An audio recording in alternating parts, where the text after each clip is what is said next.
আমি খুব আশ্চর্যান্বিত যে আজকে এই কন্টিনেন্টালে আপনারা এতজন সাংবাদিক উপস্থিত, ওদিকে আমার 12 লক্ষ শিক্ষার্থীর পরীক্ষা হচ্ছে, আপনারা সেখানে যাচ্ছেন না। এই প্রশ্নের উত্তরটা কি আমাকে দেবেন?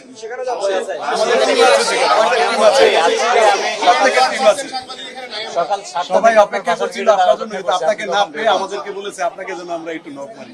শুনুন, 2001 হতে 2006 অনেকে বলতো মিলন ম্যাজিক, এখন হচ্ছে ডিজিটাল ম্যাজিক। এখন আমাদেরকে আর প্রত্যেকটি পরীক্ষা কেন্দ্রে গিয়ে পাহারা দিতে হবে না, আমাদের ক্লোজ সার্কিট ক্যামেরা রয়েছে। আমাদের টিচাররা আজকে সচেতন, আমাদের অভিভাবকরা সচেতন, প্রশাসন সচেতন রয়েছে এবং পুলিশ বিভাগ তারা বডি ক্যাম ব্যবহার করছে। সব মিলিয়ে আমাদের শিক্ষার্থীরা সচেতন, তারা পরীক্ষায় কোনো আনফেয়ারনেস করে না। তারা এখন লেখাপড়া করছে এবং লেখাপড়া করবে। মাননীয় প্রধানমন্ত্রী যে প্রত্যয় নিয়ে আগামী দিনের শিক্ষা ব্যবস্থাকে যুগোপযোগী করছেন, সেই শিক্ষা ব্যবস্থার সাথে আমাদের ছাত্রছাত্রীরা আস্তে আস্তে পরিচিত হচ্ছে এবং তারা আর কোনো আনফেয়ারনেস অ্যাডপ্ট করবে না, এটা আমাদের বিশ্বাস। ধন্যবাদ আপনাদের সকলকে। অনেক সময় দুর্যোগের কারণে পরীক্ষায় কিন্তু শিক্ষার্থীরা সময় মতো পৌঁছাতে পারে না, এই জন্য কোনো ধরনের সেল তৈরি করা আছে। আপনি আজকে দেখবেন ঢাকায় পুলিশ অত্যন্ত অ্যালার্ট, তারা ট্রাফিক জ্যাম যেন না হয় সেজন্য তারা কাজ করছে।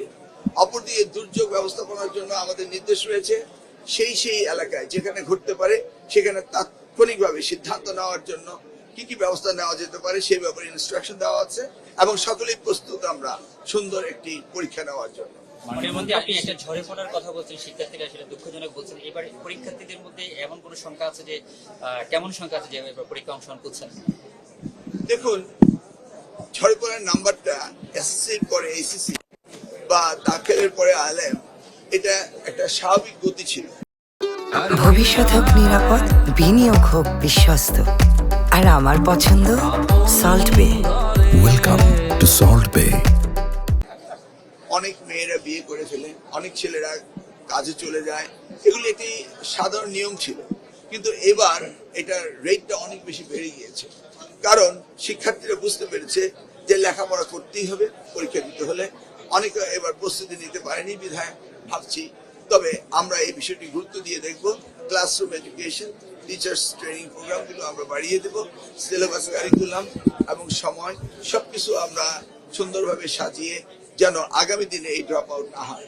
এই ড্রপটা আমাদের জন্য একটা বিরাট লক্ষণীয় এবং আমরা এটা নিয়ে গবেষণা করছি। আপনি শিক্ষকদের নির্বাচনে অংশগ্রহণ নিয়ে খুব বলছিলেন, সেটা কি আরেকটু ক্লিয়ার করবেন? সেটা কি স্থানীয় সরকার নির্বাচন না জাতীয় সকল ধরনের নির্বাচন তারা অংশগ্রহণ? বিষয়টা একটু ক্লিয়ার। আমি লোকাল গভর্নমেন্ট বলেছি। স্থানীয় সরকার নির্বাচনে 4573টি চেয়ারম্যান পজিশন, 493টি হচ্ছে আমাদের নির্বাচন, কি বলে লোকাল গভর্নমেন্ট চেয়ারম্যান নির্বাচন। এই নির্বাচনে আমি দেখেছি, আমার নিজস্ব অভিজ্ঞতা, অনেক শিক্ষক সেখানে জয়েন করেন। কতজন হতে পারলো সেটা আমি বলছি না, কিন্তু তারা পার্টিসিপেট করেন এ বিগ নাম্বার। এতে ক্লাসরুমের এডুকেশনের খর্ব হয়। তাই আমি বলছিলাম একটা রেগুলেশন হওয়া উচিত নির্বাচন কমিশনের, যে শিক্ষকরা লোকাল গভর্নমেন্ট নির্বাচনে না যাওয়াটাই ভালো। কনস্টিটিউশনাল প্রভিশনে এটা নেই, কারণ ইলেকশন সকলেই করতে পারবে, কিন্তু একটা রেগুলেশন নির্বাচন কমিশন তো হতে পারে, যেটা আইনকে কখনো ব্যত্যয় ঘটায় না। এবং এই ধরনের যদি একটি নিষেধাজ্ঞা থাকে, তাহলে শিক্ষাক্ষেত্রে শিক্ষকদের যে আমাদের প্রয়োজন সেটা থাকবে। আমি বিশ্বাস করি এটা দেখা যেতে পারে। আমি লোকাল গভর্নমেন্ট বলতে ইউনিয়ন পরিষদ, সিটি গভর্নমেন্টকে আমি বোঝাচ্ছি, বাট এটা ইজ এ কমন থিং যে শিক্ষকরা শিক্ষকতা পেশায় থাকবে এবং নির্বাচন করলে তারা রাজনীতি পেশায় যাবে। কিন্তু দুইটি সাইমালটেনিয়াসলি চালালে এই শিক্ষার মান উন্নয়নে ক্ষতিগ্রস্ত হয়। সেজন্যই আমার ভাবনা থেকে বললাম যে সরকার একটা রেগুলেশন করা উচিত।